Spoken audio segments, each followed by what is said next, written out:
is the biggest question we can actually ask ourselves. And it is a big question because who we think we are is very often separate from who we really are. Sadhguru puts it very eloquently. He said, what is yours, what you have can be yours, or rather he said, what you collected can be yours, but it cannot be you.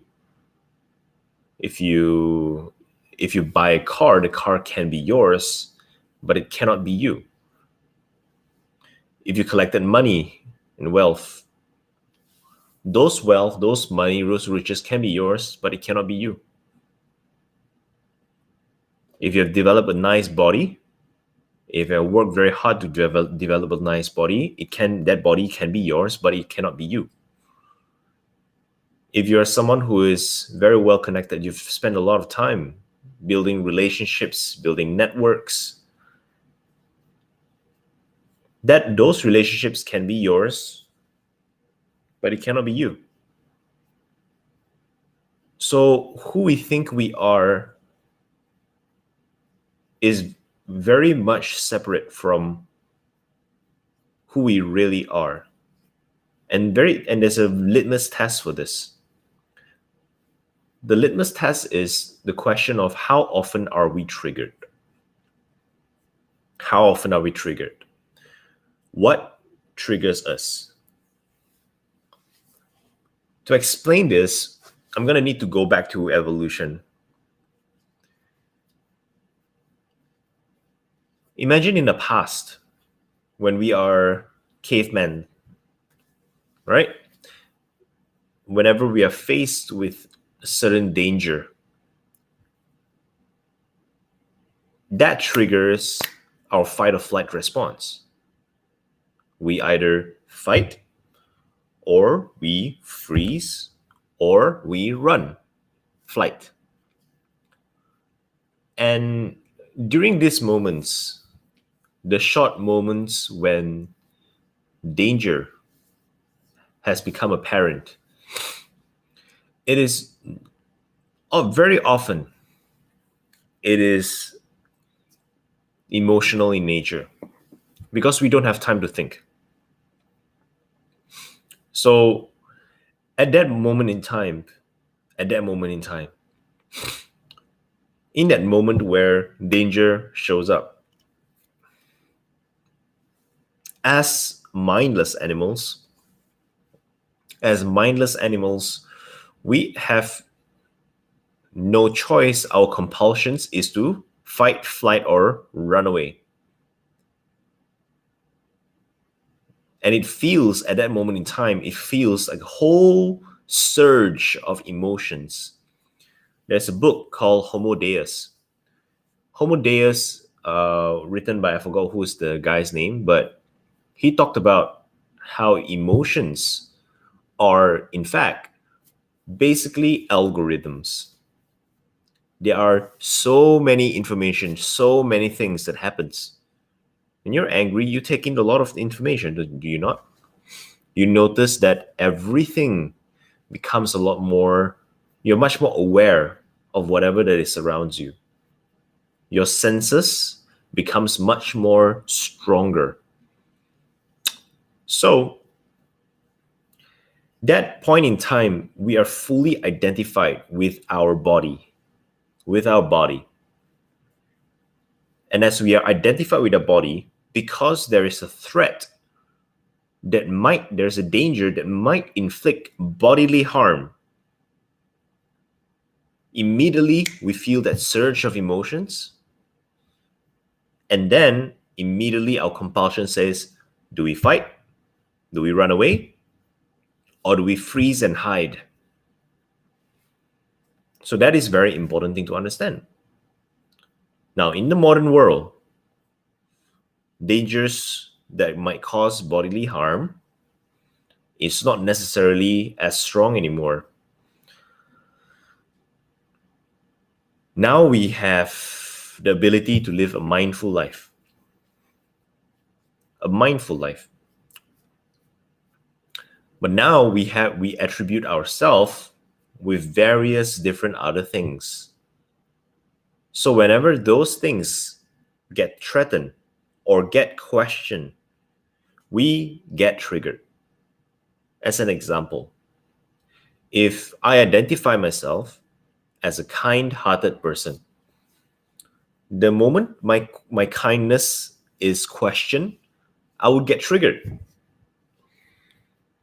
The moment if I identify myself as a rich person, the moment my riches are threatened, I will get emotional.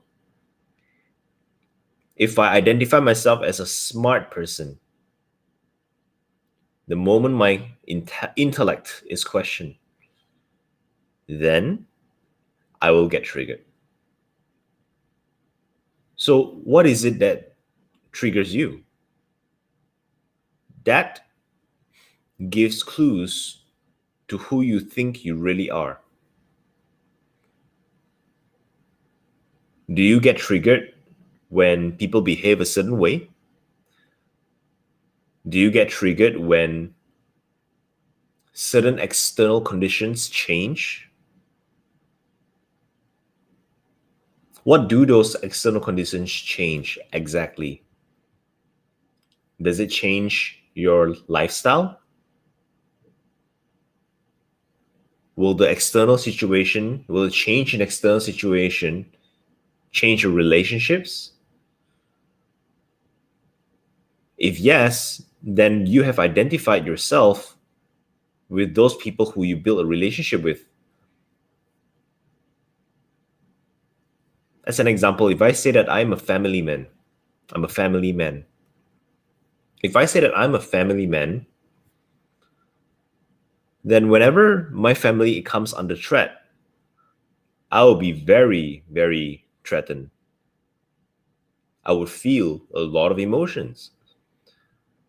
Now emotions are fine and all, and of course, people place different values on different things. But there's a problem in that, you see. The problem is that in today's world, danger doesn't happen in a split second. That's the problem. It takes days, weeks, and sometimes months to come. And the problem is that we have an intellect. We don't just have a mind, we have an intellect. Whenever in the past, in prehistoric times, when we have only the mind, when danger happens, we have a split second to react. So we don't have time to explore the options. We don't have time to think carefully or consider carefully what is the response, what is the appropriate response. So we jump into action and we just go straight. But in today's modern world, there are significantly more responses than just fight, flight, or freeze.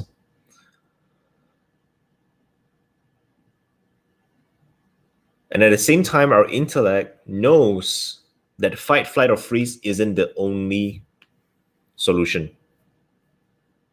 Sometimes it's not solution at all. Actually, most times it is not solution at all. So we constantly hold ourselves back from making that choice because our intellect knows that those three choices aren't the only choices. So what do we do? The key here is that we shouldn't make compulsive choices like that.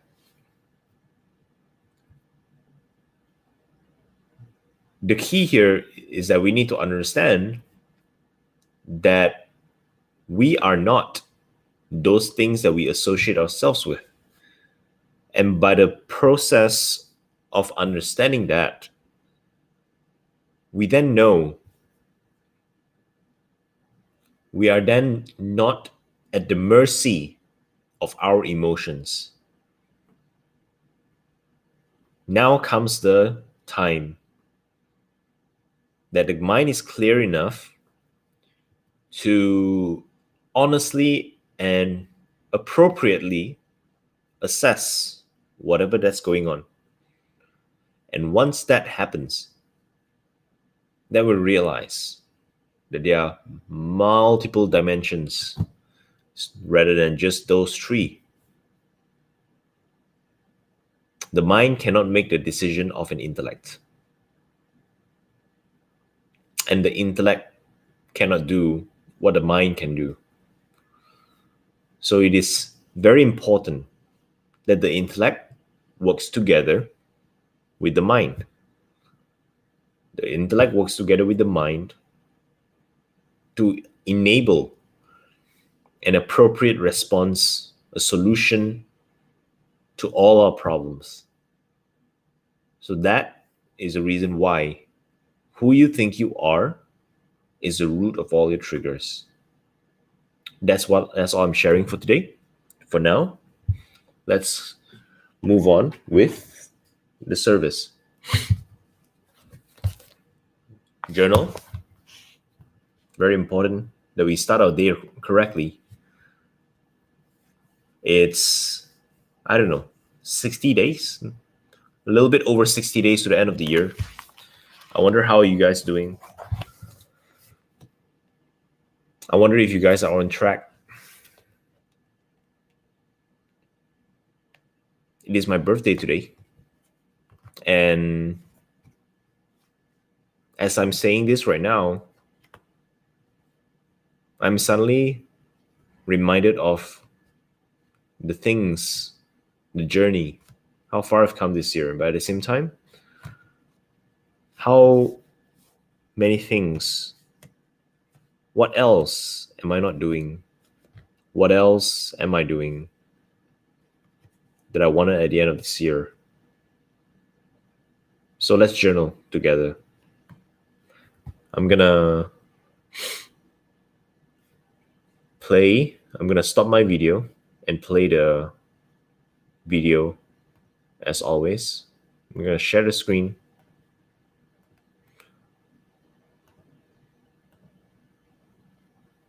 And disable my camera. Remember to have your journal ready. I'm gonna mute myself. The moment I mute myself, the video is going to start. Let's journal together.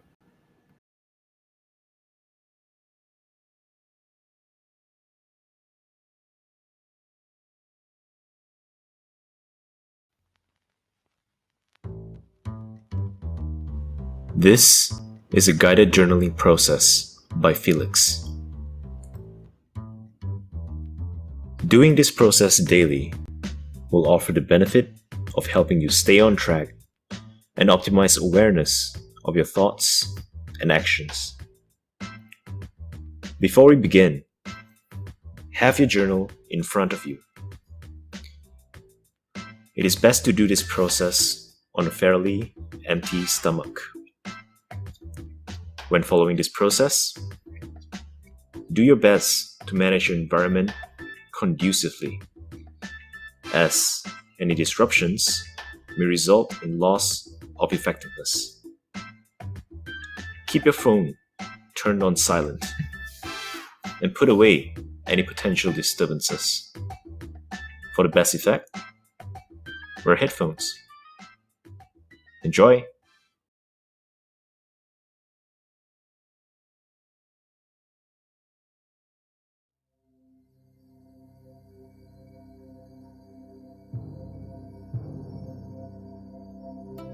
Time is a mercurial substance.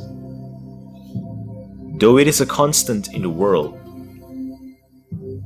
within each of us, the experience of time is mutable. With enough attention, a single moment can last a lifetime. But when engrossed, no amount of time is ever enough. When we pay close attention, however, we realize that infinite possibilities exist all around us. We just need to get up our own way. When opportunities reveal itself, will we be busy? Or can we just be?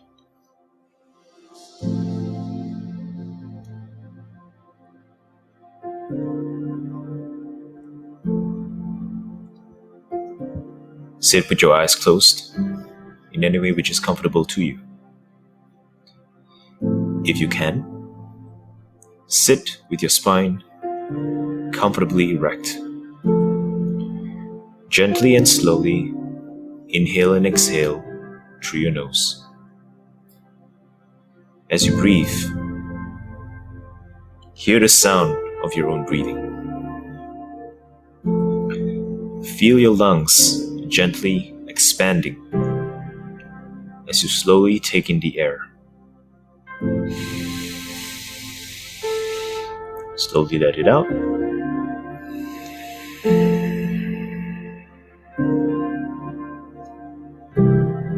Keep your eyes closed.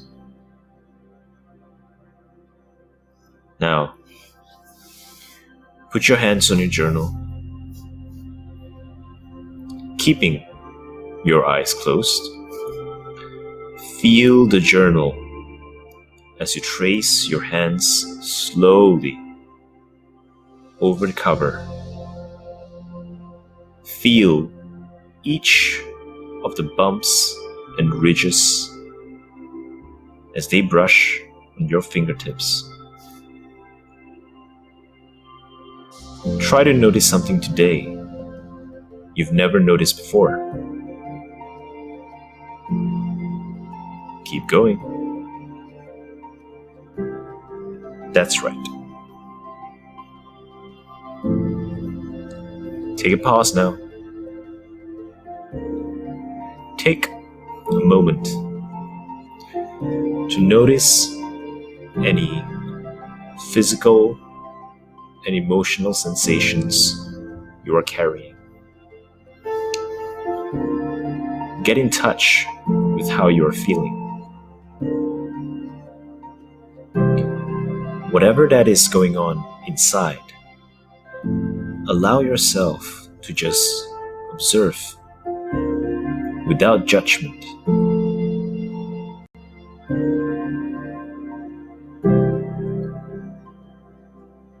What are you feeling in your body right now? What thoughts are running through your mind right now? What emotions are presenting itself to you right now?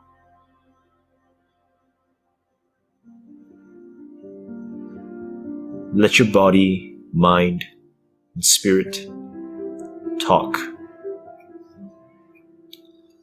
Let them convey what they want to convey. Allow the thoughts, feelings, and emotions to wash over you. And realize these are sounds. The sounds come and the sounds go. The good can keep. The bad can teach. And when they pass, you are still here.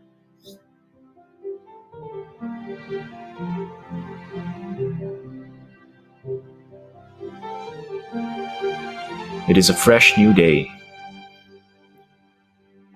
All that has passed has passed. What is. But right now, this moment holds the seed of infinite possibilities. What you choose right now determines what happens next. It is time to create something new. Gently, very gently, open your eyes, open your journal.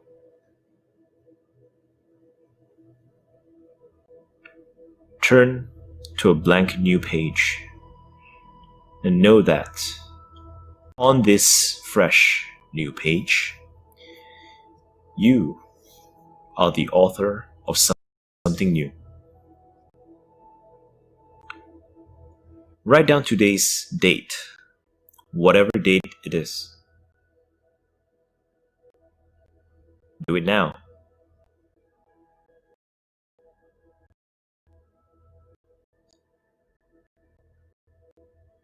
Let's do a thank you note from your future self. Imagine writing back as your future self a year from now, having already accomplished everything that you have set out to do. Write to your past self as you feel an immense measure of gratitude to this person. Let feelings of gratitude well up from deep within as you look at this person, struggling but determined,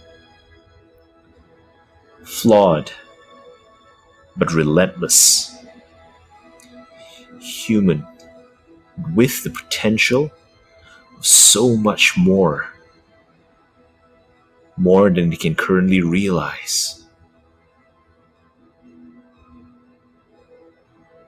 See the beauty in their imperfection and realize how worthy this person is of your love and affection. Let's thank them for their efforts. Write down the date of the note from your future self. Dated 31st December of either this year or the next.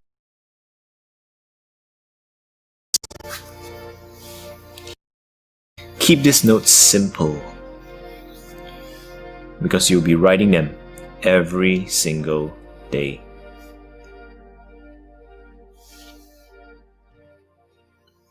Over the next 3 minutes, you will be writing your most heartfelt note from your future self as though you're already there. Right. Thank you for staying committed to the journey, for not giving up. And while you're at it, write down also 3 to 10 results you're enjoying in the future as a result of their relentless actions. Write in a way that ensures they heard it loud and clear. You may begin.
Now,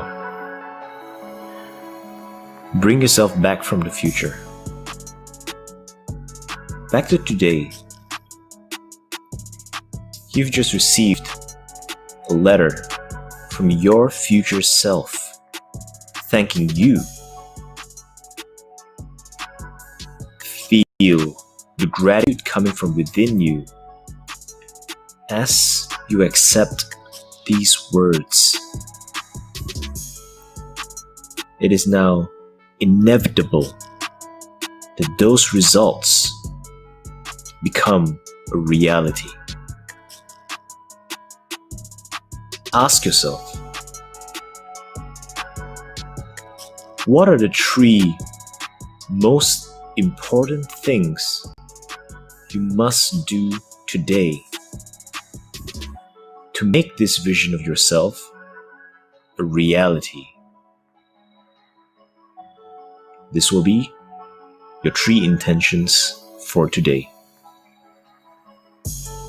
Ensure that at least one of them is a legacy task.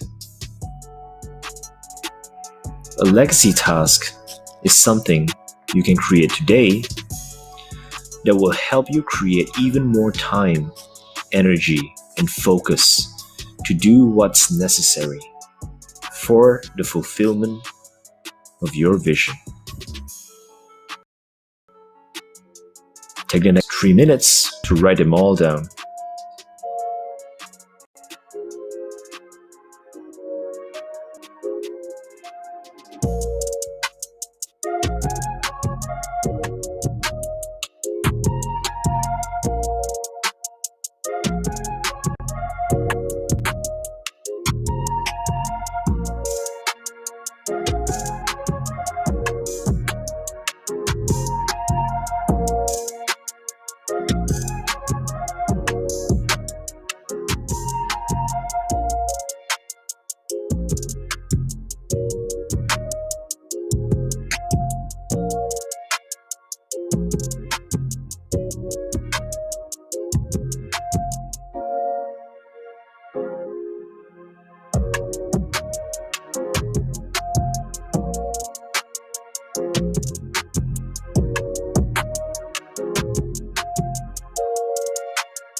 Excellent job. We are now almost at the end of our daily practice. Let's move on to the big question. Good answers come from good questions. Rather than waiting for things to happen, let's start asking questions proactively. What question can you ask about yourself today that will accelerate your growth? What is one question you have about your life, where you're heading, that you've never asked before? Decide this over the next 60 seconds. Your time starts now.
Time's up. Thank you for giving yourself this precious time. It is time to get back to life, to get back to work. As you go about your day, keep this journal near you, near your body, and near your mind. Remember what you did this morning, and remember what matters. As long as you do this, understand that you will always be on the right track. Life doesn't happen to you, it happens through you. It is now time to close your journal, but your day has only just begun. Until tomorrow comes, stay true.